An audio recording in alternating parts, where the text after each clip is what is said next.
Hey, what's going on, traders? I thought I would make a little video here demonstrating a couple of features that I wanted to talk to you guys about, basically just to help out my trader buddies and show them a couple of things that I've been working on here. So we're in the platform Sierrachart, and I'm going to show you a couple of things that I've discovered and also things that I've been working on basically in my setup that help me to make the information that I look at for my decision making appear on my screen in a more concise way. So here we go. If you enjoyed this content, let's get it. Get your coffee going, get your carrots, everything you need to be relaxed, and let's go.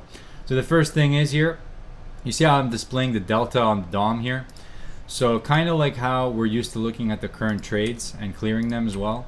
Well, I've managed to configure something similar, but with the delta and clearing that for each DOM individually.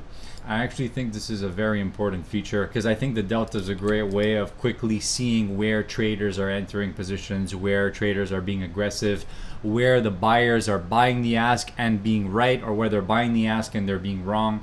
You know, little things like that. And basically it's just a quick way of filtering out the inside print as well. So, you know, when you're trading a thinner market, there's tons of prints on the inside, and when the market's moving so fast, you guys have seen it where we'll get a quick pop of an even number or of a certain price area, and then the market will immediately reverse against all the orders that traded there. And if you have a quick way of doing the math, that really helps. And that's exactly what this is right here. This is basically just the difference of the current trades. And what's really interesting here is that I've configured this in a way that allows me to clear it on the fly and basically refresh that. So there we go, I cleared it on the fly, and it basically will default to whatever time frame you have set to your DOM. And a lot of you guys might not know this, but yes, trading DOMs and Sierracharts actually have a time frame. I've set mine to be 1 minute. So when I press the button to reset the volume by price study, it will show me everything from since the beginning of the last minute. That's basically how it works. I've tested it a few times. 1 o'clock, so you can see here we're 35 and 20 seconds into this minute right here. If I refresh the current trades right now, it's not going to refresh anything because these trades already happened within the last minute. Now, if I wait a little longer here, I'm going to try and hit the button again, and you're going to notice that it still will not refresh them. Watch. See, it still doesn't refresh them. But when we reach a new minute, that's when I'll be allowed to reset the volume by price study. So it depends on the time frame you set your DOM to. So now this is the trading delta from the last minute. Now we're in a new minute. The numbers are still going to stay from the previous minute until I reset it. If I reset it now, they're going to get cleared until the beginning of the time frame. In this case, it's 1 minute. I haven't figured out yet if it's even possible to just make it 1 minute starting from any moment at all. What I've noticed is that it always starts from the 1 minute clock. In my opinion, it's not a super big deal, but if you do want to always reset the deltas to be right now, all you got to do is set your DOM time frame to be in the seconds. Just set it to a 1 second time frame or something like that, and it should be all right. That's pretty much it. On top of that, I've set the volume at price multiplier to 2 because for NASDAQ there's a lot of prices, and it just makes sense to kind of group 2 prices into one a lot of the time, and also depending on the market volatility. So right now I'm actually going to show you how I set this up. So I'm going to go into studies in the DOM, and I have configured a volume by price study to do exactly this right here. So I'm actually just going to hide that, and you'll see. So I have one volume by price study that's showing a session profile, session start to end time, and then I have this other volume by price study, and we can go into the settings of that if you want to see exactly what I've got going on. One thing to note is that I am using the volume by price reset button study, and that is what is allowing me to reset this profile. So just really quickly before I show you the settings, look at this right here, volume by price reset button. I'm going to go in here, and you can see that I am referencing this study right here, the one that is showing the delta. And I have a button configured to perform the function of resetting the volume by price study. So let's go into my study here, and you can see my settings here. They're pretty standard. All I'm doing is displaying ask volume minus bid volume, ask volume minus bid volume, and that's pretty much it. I have a lot of things turned off, like show the point of control, show the view app, all that stuff is turned off. And basically I'm only using these 2 color settings right here, bid volume and ask volume colors, and the volume bars outline, which is going to give a little bit of outline around those bars, and the text color in this case, which I have it set to black.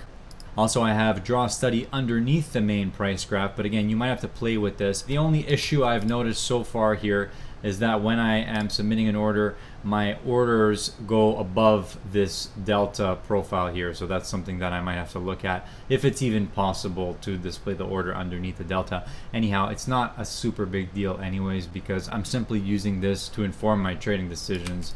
And if I've already placed the order there, it normally means that I've already been informed. I also thought it was really cool that you can overlay studies on your DOM. That's something I was playing with as well, trying to overlay some standard deviations on the DOM itself. I'm still kind of working on things like that, but I'm trying to keep my layout very much as simple as possible here.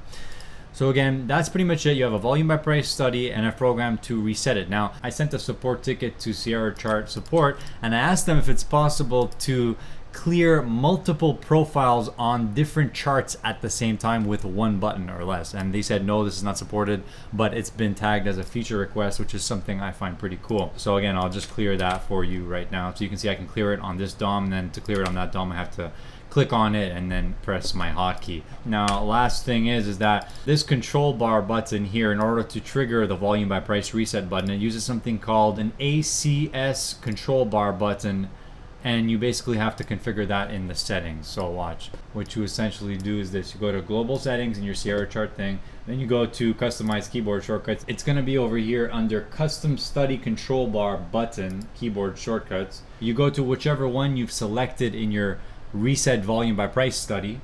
In this case I had number 1, and then you just program that to whatever button, and then you assign it, and then you hit OK, and then it's going to work for you. Alright, the next thing I wanted to share with you guys in this video, I know this video is packed with surprises. If you enjoy the content, guys, smash the like button. It really helps with the YouTube algorithm and the channel and everything.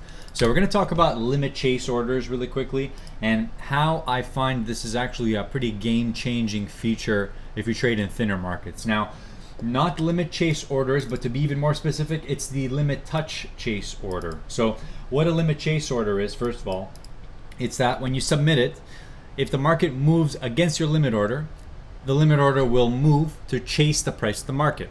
Now that's interesting. I haven't really found a way to apply that yet, but what really caught my attention is the limit touch chase order. I recommend you to go read the documentation yourself, but I'm going to explain it to you in my own words now. Basically what a limit touch chase order does is, if you have a limit order in the market and the market comes to trade at your price, but you do not get filled on the order, and then the market moves away from your order, at that moment it will immediately move your order to the next tick, or by how many ticks the market moved against your order. And the maximum amount that you can allow your order to chase is a setting that you have to configure yourself. So when you go into your trade window here in your depth of market, when you're attaching targets and stuff, you have the ability to choose what type of order your targets will be. When you're choosing this, I've selected limit touch chase, and here's the setting, maximum chase. So what I just described to you, for example, let's say I have a bid at 96, the market trades 96, I don't get filled, and then the market moves up to 96 and a quarter, 96 and a half. What's going to happen is my order is going to move from 96 immediately very quickly to a quarter, and then half, and then 75. Some of you are going to say, well, why is this even useful? Well, I'm going to tell you. I can't count the number of times that I tried to get filled on a pullback. The market comes to my order, I either don't get filled or it misses me by 1 tick. There have been times where I'm just simply late in the queue and you don't get filled.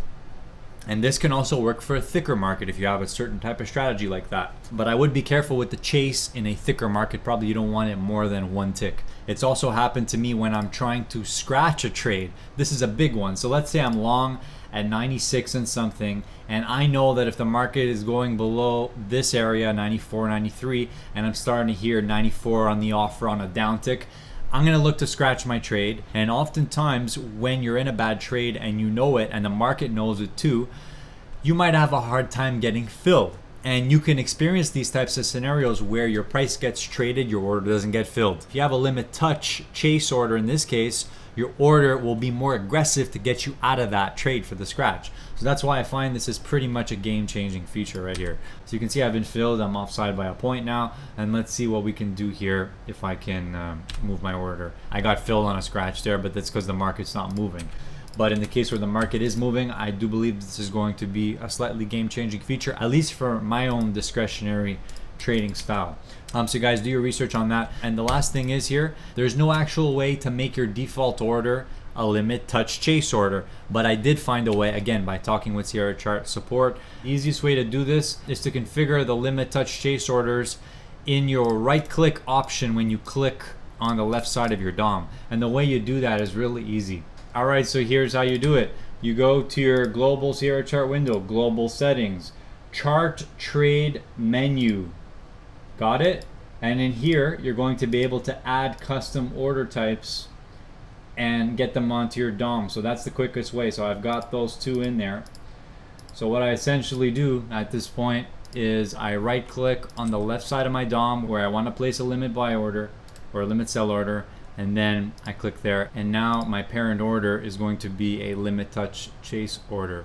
So again, I just wanted to share this with some of my trader friends out there. If you guys found this interesting at all, leave a like on the video. Let me know what you think down below. I'll catch you soon. All right, take care. Bye.